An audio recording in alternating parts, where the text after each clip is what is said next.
When you're animating splines right away, this is not a shortcut. This is not a just, oh, well, that's the secret. If I just skip the entire stepped mode, I don't have to like deal with all of it. Yay! Just jump in.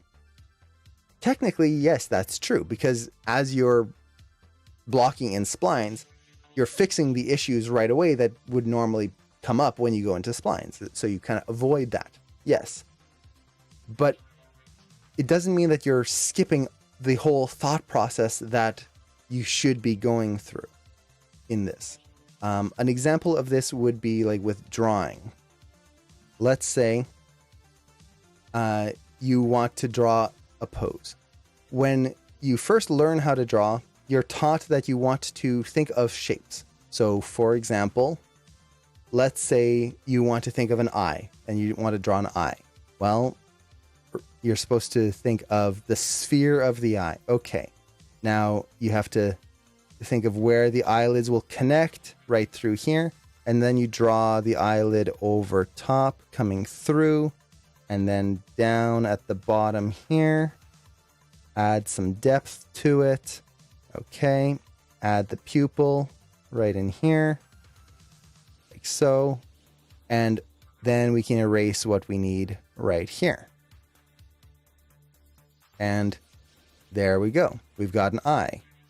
So we thought of all the different pieces, thinking of the sphere or the eye as a sphere and putting all the pieces in to get this eye right in here.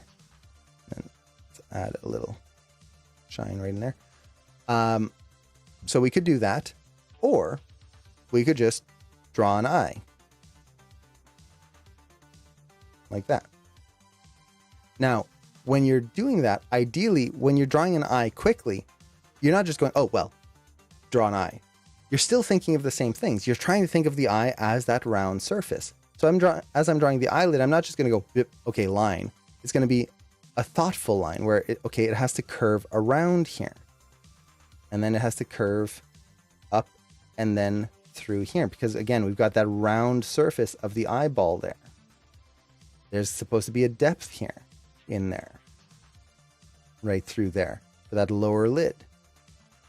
So even though I'm skipping all of the steps of drawing a sphere and all those other lines, I'm still thinking about them. I'm still trying to apply all those elements in there as I'm drawing an eye.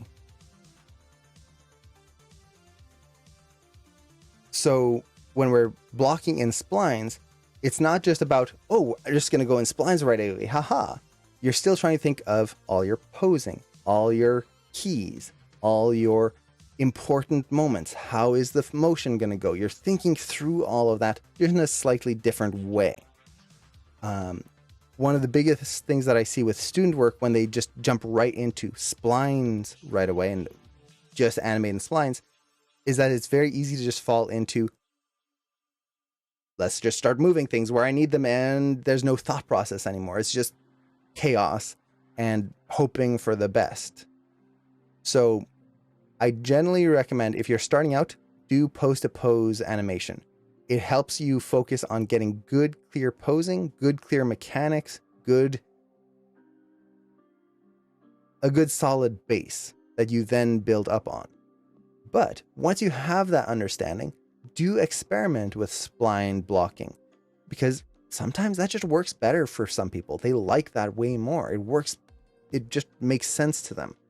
Just don't forget about all the principles that go into all your posing and all your elements as well. So I hope that all makes sense.